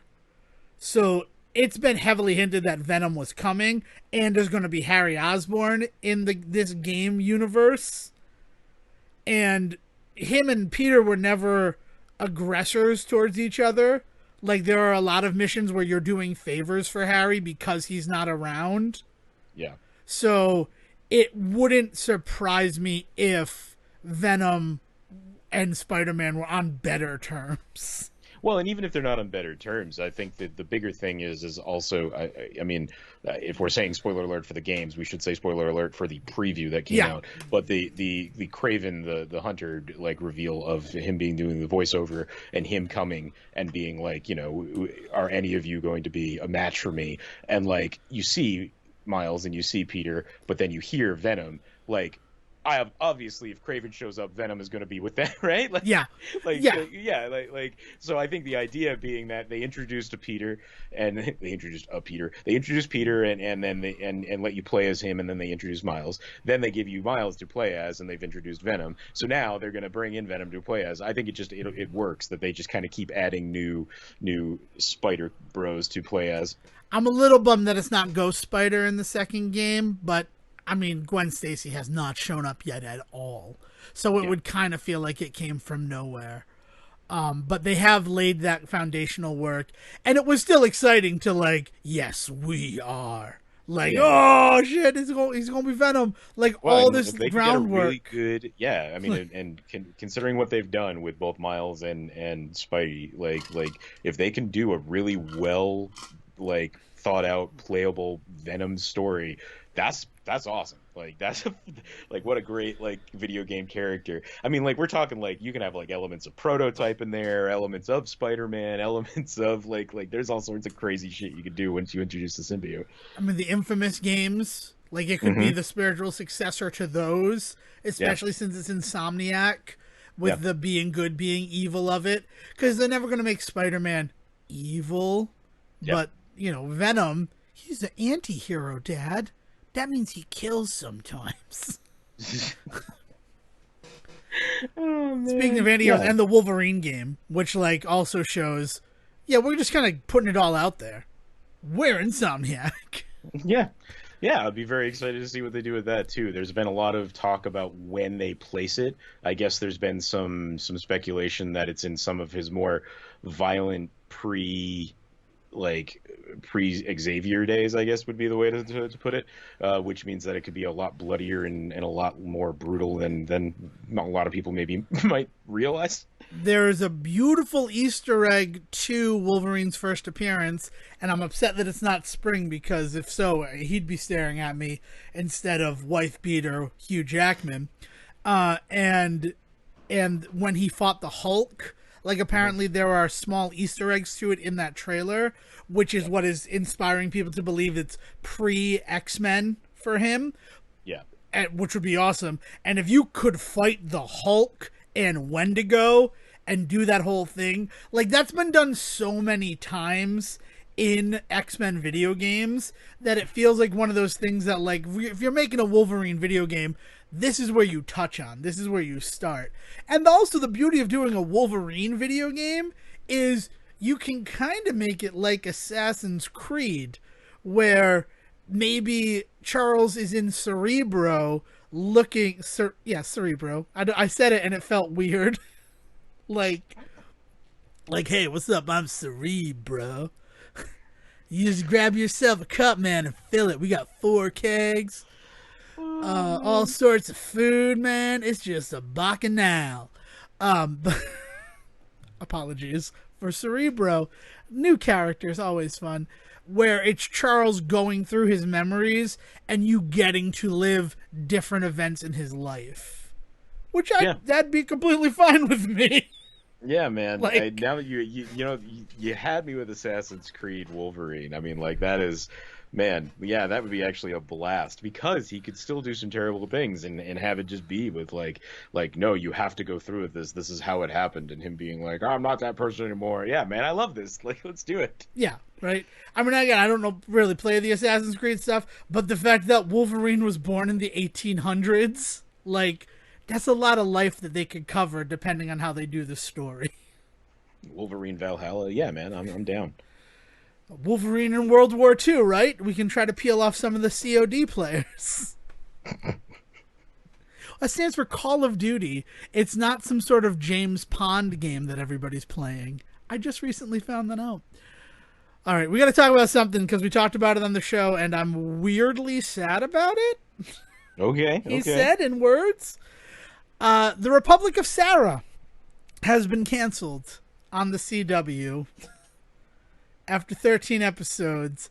The show that I said, oh, this show going to get canceled, turns out I'm prophetic once again, ladies and gentlemen. Is this what you meant by bookending the episode? Nope. Sad news with sad news? No. Oh, wouldn't that be wonderful? No, I have something else to bookend. Important events in a lifetime, right? Maybe someone can figure out what I mean. Maybe Will is yelling at his iPad because he knows. But it's the cancellation of the Republic of Sarah is not an important event in your lifetime? It's an important event in my lifetime. It's just weird. It's weird that this show happened, and in the first episode, they like approached the whole idea of the tyranny and the secession aspect of like declaring your town a state because of an old thing that like neither the US or Canada claimed us, so maybe we're not either. Like, and then the second episode just kind of brushes past all of the legality of that. And like, oh, all that stuff that would be interesting about a country seceding and trying to be an actual country, we're going to move past that to have soap opera style drama. Hope that's not why you checked in. And I'm like, well, it is, but now I also love Corinne, and is Danny really the father of her child? Or could it possibly be Adam? And will Grover ever get over his dead wife Patience? Meanwhile, AJ's affair with the mayor's wife? I can't imagine why the show got canceled, Dev. I'm so sorry. So much going on. Dude, here's the craziest thing about it. This show clearly had, like, a specific budget for actors. And in a show of 13 episodes, such a rotating cast, right? Like, the first episode, we're introduced to the guy who owns Sweetie Pie, which is, like, sort of like the Pop's chocolate shop of this Riverdale of the North, Greylock in New Hampshire. Sure. And he has a whole story with his daughter had to move in with him, and he's a homosexual, but he had sex with a woman when he was younger. Turns out he got her pregnant, and now that woman has gone to jail, and his daughter has to move in with him half across the country because she has no one else, right? And as a biological relative, he has right of first refusal. And he's like, no, I'll take her, that's fine. And then we don't see him again for 5 more episodes. He just disappears. But things still happen at the shop. He's just never there. And his daughter's there the whole time. Like, it's weird. And then, like, Landry Bender from Best Friends Whenever, she plays Bella, the mayor's daughter, the original mayor's daughter. And after the 3rd episode, she's sent away to boarding school in Connecticut because her father is afraid of the influence that Sarah is having on her in the new country of Greylock. So she's just outie 5,000 for 5 episodes before she comes back and starts dating a local boy. Okay. It's so weird how, like, okay, we can afford to pay you for 5 episodes of this show. So we've written the script accordingly. It's just such an interesting way to make television, especially like heavy character-driven drama television. Yeah, I mean, it's really interesting because it sounds like it wanted to be an ensemble piece, but have its cake and eat it too. Like, not have to pay for the ensemble to be there. Yeah, right. It's real interesting. It's an interesting. I think it will stand as an interesting way to create something. First of all, in the pandemic, right? Because it also could have been just like we can only have so many people on set on a certain day, right? That's true. Yeah. But also the fact of the matter of like this way we can have like it's a pretty like I recognized almost everybody in the show, even if not by name, but like from other bit parts that they've had, to have like a recognizable, well-known cast, but like to not have to exhaust our budget on that cast. Yeah, right. But the big thing with that is, so 6 episodes in, Sarah's estranged father returned back to Greylock after leaving his family 26 years ago. That can't be true, because Sarah was 6 years old and she's 26 in the show. She's 24 in the show. So he left when she was 6. So 18 years ago, her father left and abandoned the family. And then he comes back, and it turns out he came back to Greylock because he committed treason against the United States of America. He was a whistleblower about foreign aid packages being misspent and shoddy building materials, leading to embassies collapsing all over the fictional world that Greylock takes place in. This is important. Okay. I swear that this is important, right? So that he comes to Greylock because they don't acknowledge Greylock as a country, so there's no extradition treaty with Greylock. And over the course of the episodes that Sarah's father is there, he builds a relationship with his family again, which is nice, right? That whole thing happens. And then at the end, as Sarah is seeking recognition from the United States of America, a member of the State Department comes and says, here's the thing, we will give you the recognition you want as a country, but you have to give us your father. And that was the whole conflict of the final episode, was, am I going to give them my father, or is the relationship I've built with him more important than the people who live in this country? And I say all of that because it upset me. That was the worst part of the episode. Because in the end, her father Paul, decided that he was going to give himself up to the State Department so that Greylock would get the recognition. Now, here's where I have the problem. Here's where I have the issue. The State Department sat down with Sarah and they explained what would happen, right? How it would go. They would not get that recognition as a country for 3 months. Give us your father, and within 3 months' time, you will have full recognition as an independent nation. Okay. I would not do that if I was Sarah. That's like not even a choice anymore. Because here's what we're going to do. You're going to fast track the fact that we're a country, and then once you acknowledge us as a country, we're going to have an extradition treaty, and then you can take my father, right? You don't give away your bargaining chip before you get the recognition as a sovereign nation. Yeah. I mean, look. You don't do that. You just don't do it. He's just lucky they didn't come in and rendition him. He was only across the street. It's not like that's the craziest thing about this to me, is it's not like they were on like some like floating island somewhere that like that we didn't have access to. They were just in like upstate New York, right? They were in upstate New Hampshire. Yeah. They were 5 hours from Cape Cod to give some sort of recognition between the two. I did the math. I used Cape Cod because everybody kind of knows. And there was a thing in an episode where they're like, my father can move to Cape Cod, but then 7 hours to see him? And I'm like, bullshit. Bullshit 7 hours from Cape Cod to anywhere in New Hampshire. And the furthest is 5 hours. Because math. But yeah, you're right. They could have just renditioned him. I think the other issue, though, is that he was like sort of an Edward Snowden type, where like what he revealed was for the good of people. And Sarah's boyfriend at the time was a journalist, and they started dating because he did a profile on this new world leader that was Sarah Cooper. Mm-hmm. And then he solved the mystery of who Capero 326 was, because it's Cape Peak Rock and then Sarah's birthday. Okay, we're not turning this into a Republic of Sarah fan cast after the show's been canceled. No, it's not. It's totally not going to be that. But it was just, that was the most upsetting thing, was that like the whole thing was, yeah, no, give us your father and we'll give you recognition as a country. But like they had been ravaged by a flood and they really needed the foreign aid, right? That would come if they were recognized as a country. You fast track it right now. You make us a country right now. I will sign an extradition treaty, and then you can take him, right? And we both get what we want. Yeah. And here's a ticking time bomb on it, because every day that you don't fast track the United States acknowledging Greylock as a sovereign nation is a day that Paul Cooper could run away, and you don't get your prize. Oh my like, God. Sarah was not a good leader. I just cannot believe that here's the thing.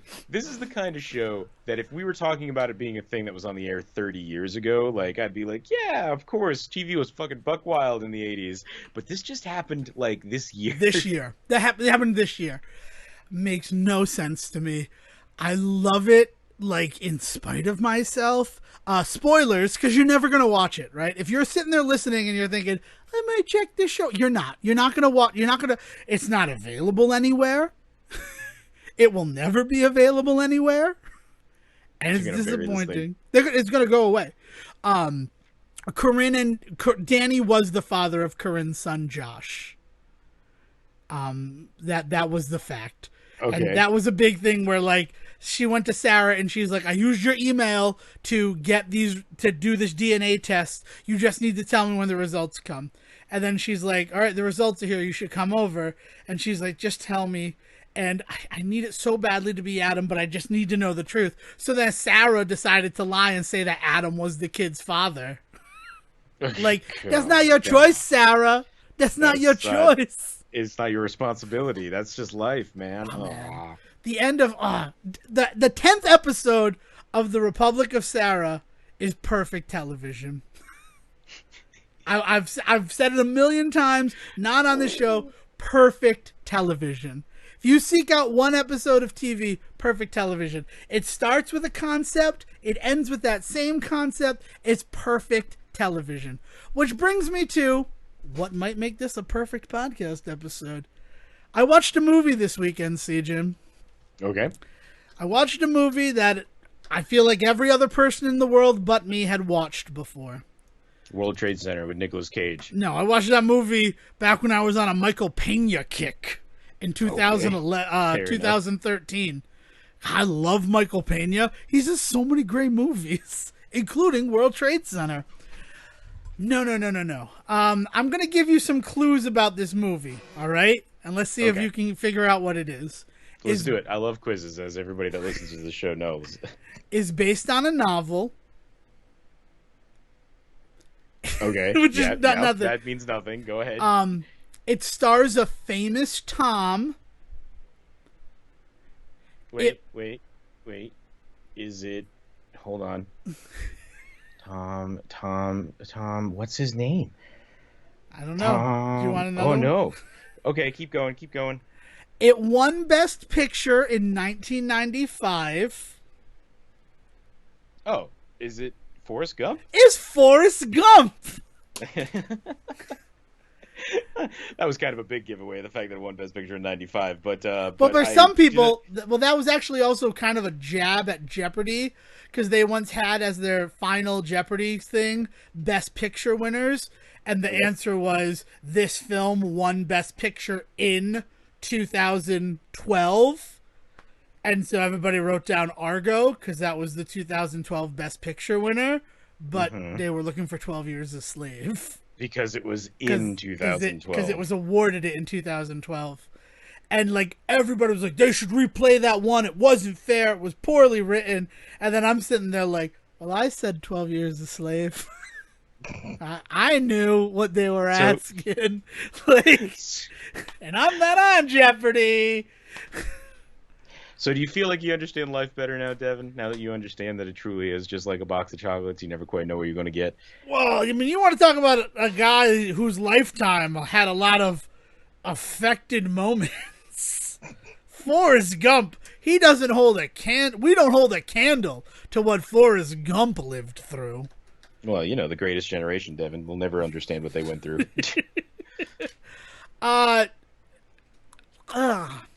So Forrest Gump gave me a new purpose in life. And I'm going to reveal that at the end. I'm going to reveal my new purpose in life at the end. And we're going to talk about Forrest Gump, the man who taught Elvis Presley to dance. The man who lived through Vietnam because his childhood sweetheart told him to run, Forrest, run. The man who is only successful as a shrimp boat captain because he was out at sea when a hurricane hit. And every other boat that was docked got destroyed. Oh, man. That movie is so emblematic of 1995, and I don't mean that like you have to see it in 95 to appreciate it. There's tons of people that watch it for the first time and they love it and all that stuff.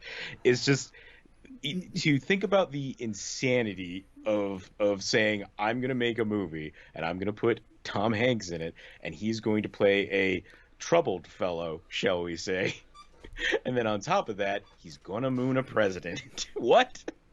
No. It'll win an Oscar, I promise you. It'll win 6 Oscars, including one for Best Visual Effects. And let me tell you, those visual effects that insert Tom Forrest Gump Hanks into actual newsreels, Uncanny Valley in 2021.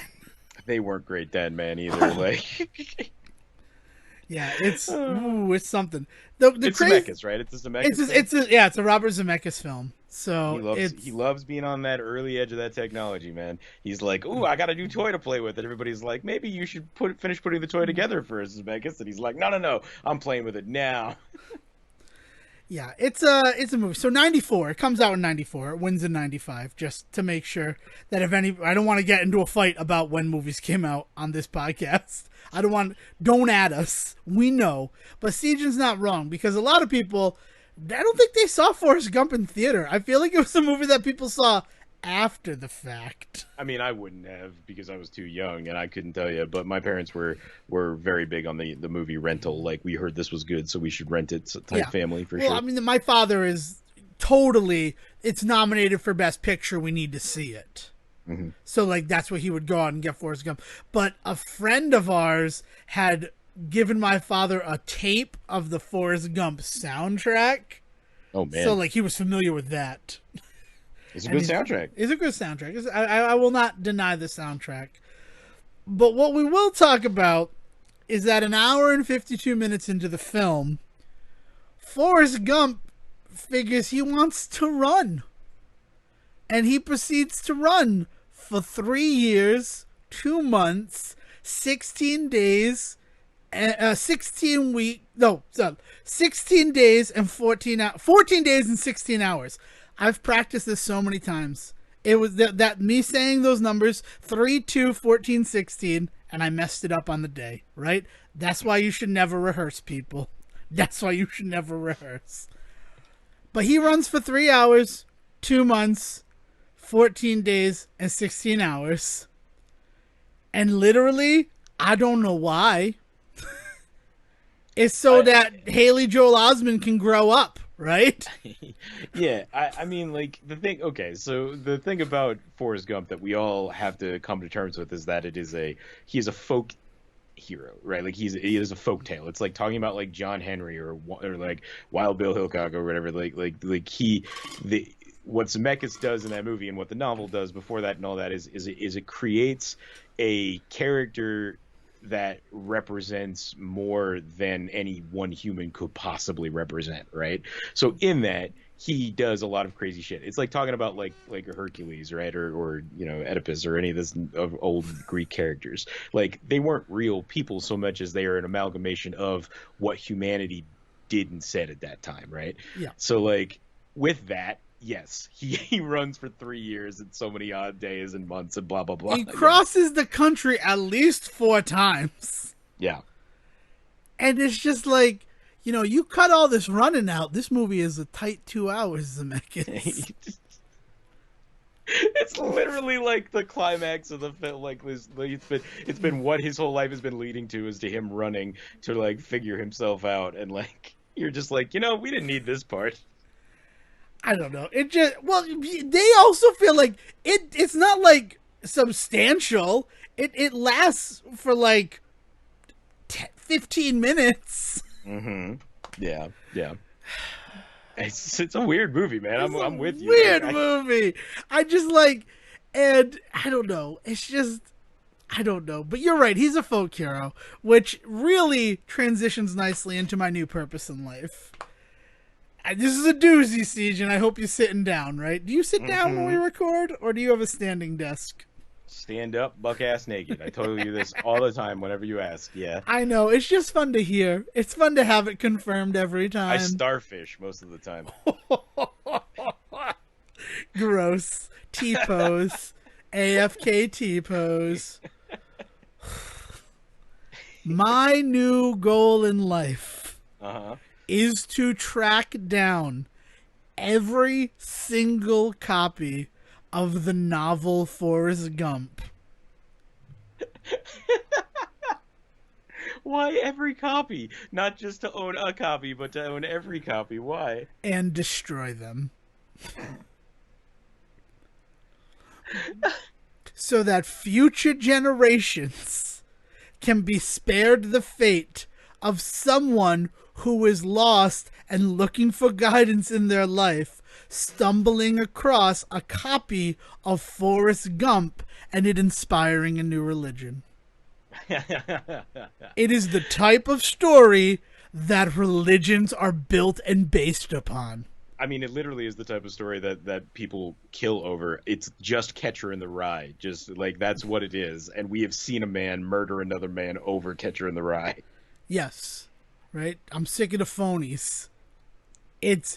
I feel like it has to be the novels that I track down and destroy, because I don't believe that a religion will ever be started based upon a movie. Maybe in the moment, not but a movie like this that has so many people in it that are in other movies. People will be able to see that and say, right. Oh, this was just a movie. But if it was like one of these little indie films with like actors in it that never appear anywhere else again, that's where your danger zone comes in. Right. And also, we have proof that the written word somehow persists. Yes. Right? They're not going to have a VHS player in 2509. But if there's a copy of Forrest Gump that this guy... Yeah, if it came out in 95, does that mean there was a Laserdisc version? Is that too late for Laserdisc? There's definitely a Laserdisc of Forrest Gump. I may own it. I was going to say that has to be your true goal, is to buy at least one copy of Forrest Gump on Laserdisc at some point. I mean, Laserdiscs are hyper affordable. I used to buy them on a whim because it would be like $5 for $1 at collectible shops. And it's like, oh, it's a cool thing because you put it in like a record frame and then you put it up on the wall. And it's like, oh, is that the soundtrack? No, that's the movie on Laserdisc. What's Laserdisc? That's not important. And that's... I love this though. I am in full support of this. I also love this because it gives me a present to buy you for the rest of eternity. Yep. Every holiday, if I don't know what to buy you, I'm buying you a new copy of Forrest Gump. Don't buy a new copy. You got to buy old copies. That's the important thing. They can't count towards numbers, right? I can't begin this until the book is out of print. So I mean, I can start by collecting them from used bookstores, right? Right.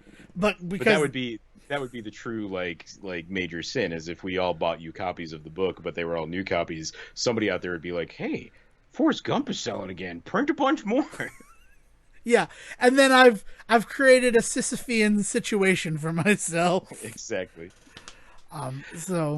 But yeah, I think that I have to do it. I think that needs to be. It's if not my main goal, it's definitely my priority side quest. Because I'll let them find some other book to start their religion based on, but it can't be Forrest Gump. I don't want that for generations from now humanity. Love it. And Mama said, "Stupid is as stupid does."